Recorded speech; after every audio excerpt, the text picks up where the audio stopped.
காலத்தால் அழியாத புகழை பெறக்கூடிய கடகம். கடகம் காலபுருஷ சக்கரத்தில் 4ஆம் இடம் பெறக்கூடிய ராசி.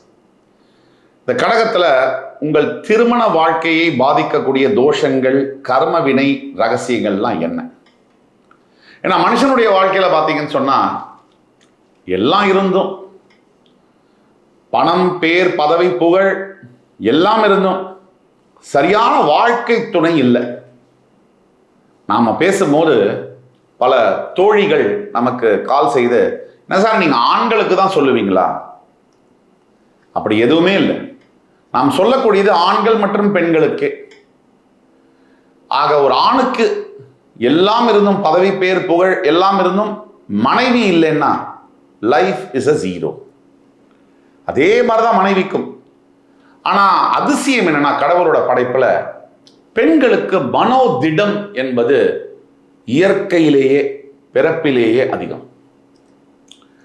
ஆண்களுக்கு வெளியில உடல் தோற்றம் கம்பீரமாக இருந்தாலும் மனதளவில் ரொம்ப சாஃப்டா தான் இருக்கு. ஆனா பெண்களால எப்பேற்பட்ட துன்பங்களையும் எப்பேற்பட்ட பிரச்சனைகளையும் 5 நாள் அழுதுட்டு 6வது நாள் சரியாயிருவாங்க. ஆண்கள் அப்படி இல்லை. 5 நாளும் அழறதில்லை, 6வது நாள் சரியாகவும் ஆகிறதில்லை. இதற்கெல்லாம் காரணமான கர்ம வினை ரகசியங்கள் என்ன? கடகராசிக்கு திருமண வாழ்க்கையை பாதிக்கக்கூடிய தோஷங்கள் என்ன? அதை பற்றி தான் இந்த முக்கியமான ஒரு பதிவு இது. கடகராசி என்பவர்களுடைய வாழ்க்கையில் மாற்றத்தை ஏற்படுத்தக்கூடிய ஒரு பதிவு இது. இந்த பதிவை தொடர்ந்து முழுமையாக பாருங்க, பயனடைங்க. இதில் சூட்சமமான விஷயம், உங்கள் ஆன்மா முற்பிறவி கடனை செலுத்தக்கூடிய உணர்த்தும் 4 முக்கிய அறிகுறிகள் இது. அதை பற்றியும் கூட இதில் பேச போகிறோம். அதனால தான் சொல்கிறோம், இது அவ்வளவு முக்கியமான ஒரு பதிவு. ஒரு கடகராசி என்பவர்களுடைய வாழ்க்கையில் செவ்வாய் தோஷம் உங்கள் பிறப்பு ஜாதகத்தில், அதாவது உங்களுடைய ராசியிலிருந்து 1, 4, 7, 8 ஆகிய இடங்களில் செவ்வாய் பகவான் இருக்கும்பொழுது உங்கள் ராசியில் நீச்சம் பெறக்கூடிய செவ்வாய், இந்த செவ்வாய் தோஷம் இருக்கக்கூடிய ஜாதகங்களில் நிறைய பிரச்சனைகள், தொடர் பிரச்சனைகள், தேவையில்லாத வாக்குவாதங்கள், சண்டைகள், இது ஹஸ்பண்ட் அண்ட் ஒய்ஃப்குள்ள தேவையில்லாத வம்பு வழக்குகள், தேர்ட் பர்சனால வம்பு வழக்குகள், உங்களால பிரச்சனைகள் கம்மியாக இருக்கும், 3வது மனுஷங்களால் அதிகமான பிரச்சனை இருக்கும். கடகராசி என்பவர்களுடைய திருமண வாழ்க்கையில் இது ரொம்ப முக்கியம். இந்த தோஷங்கள் ஒரு மாதிரி இறுக்கமான ஒரு சூழ்நிலையை ஏற்படுத்துகிறது.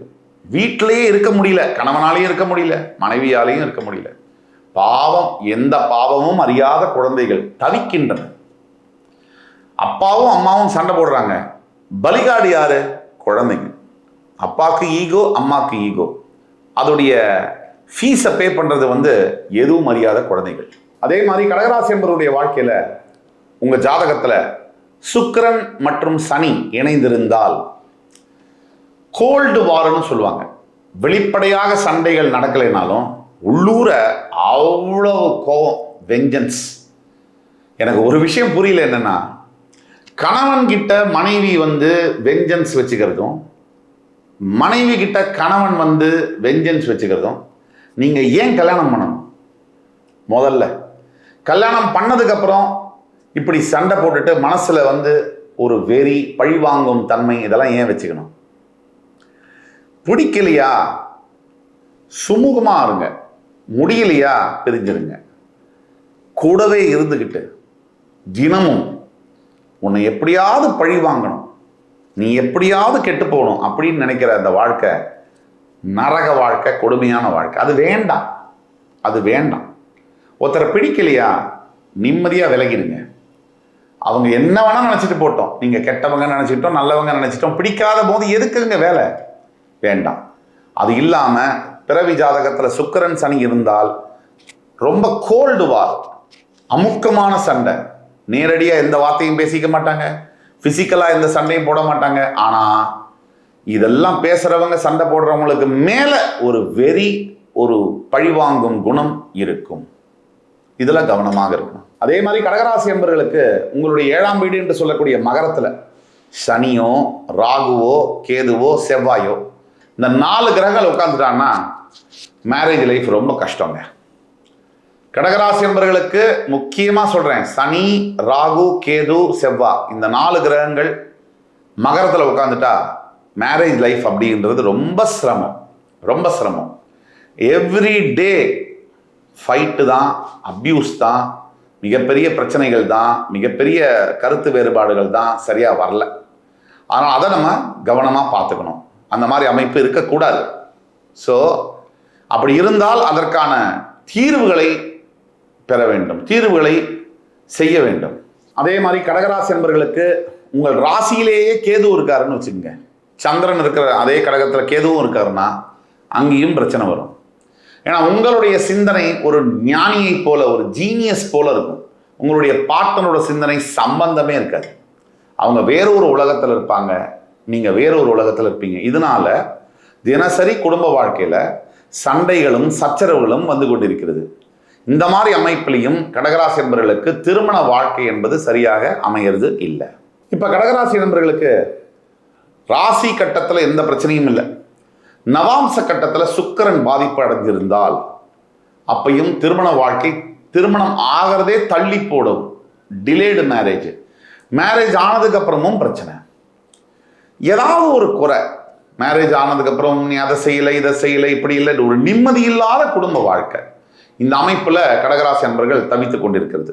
அதாவது திருமண வாழ்க்கையில் ஏற்படக்கூடிய பாதகங்கள் என்னங்கிறத பத்தி பேசிட்டு இருக்கோம். இப்ப கடகராசி அன்பர்களுக்கு 10ஆம் வீடு என்று சொல்லக்கூடிய மேஷராசியில சனி பகவான் இருந்தால் அங்கே நீச்சம் பெறுவார். இருந்தாலுமே இதெல்லாம் 4 கர்ம வினைகளை தீர்க்கக்கூடிய 4 முக்கிய அறிகுறிகள். கடகராசி என்பவர்கள் இப்ப நம்ம பேச போறது கர்ம வினைகளை தீர்க்கும் 4 முக்கிய அறிகுறிகளை பேச போறோம். அதுல முதல் அறிகுறி, உங்கள் ராசியிலிருந்து 10ஆம் வீடு மேஷத்தில் சனி பகவான் வீற்றிருப்பது. சனி அங்க நீச்சம், ஆனாலும் நிம்மதியே இல்லாத வாழ்க்கை. முற்பிறவியில் இருக்கக்கூடிய கடனை தீர்ப்பதற்காக, அதாவது இங்கிலீஷ்ல சொன்னா கார்மிக் டெப்ட்ஸ்ன்னு சொல்லுவாங்க.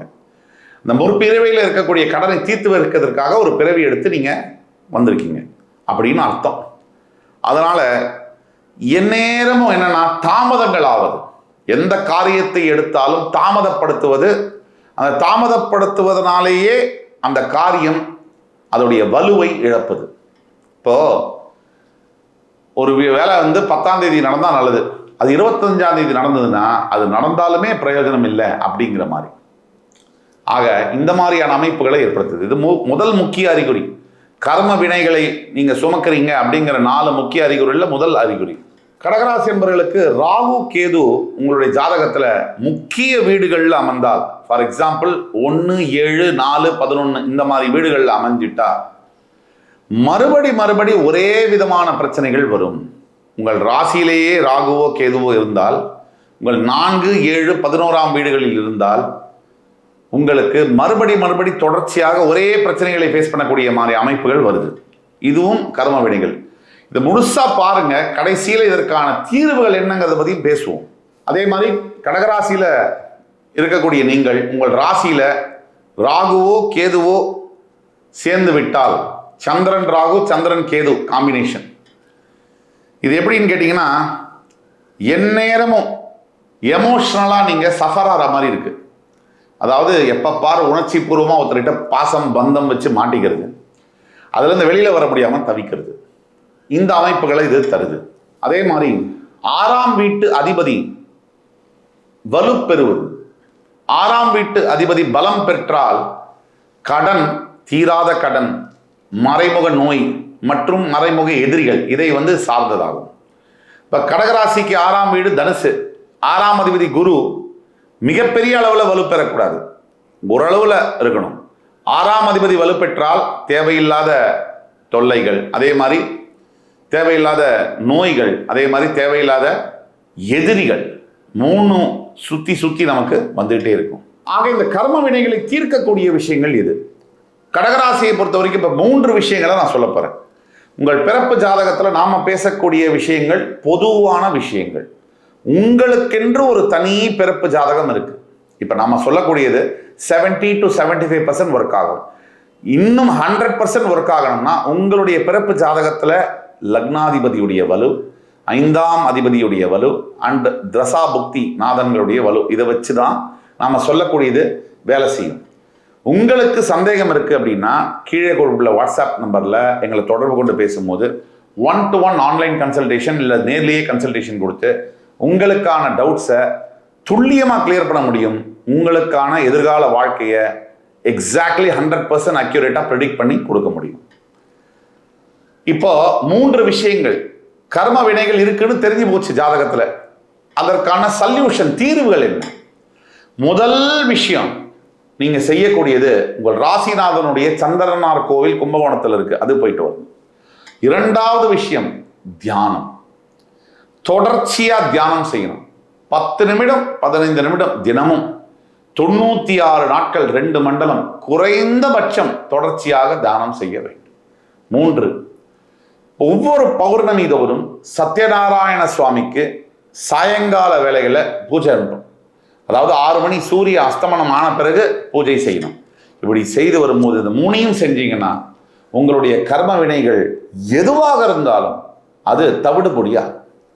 கடகராசி என்பவர்களுக்கு இந்த வீடியோ ரொம்ப பிடிச்சிருக்கும்னு நம்புறேன். அடுத்து வரும் வீடியோவில் மறுபடியும் உங்கள் எல்லோரையும் சந்திக்கும் வரை உங்களிடமிருந்து விடைபெறுவது உங்கள் சுபாஷ் பாலகிருஷ்ணன். நன்றி, வணக்கம், வாழ்க வளமுடன்.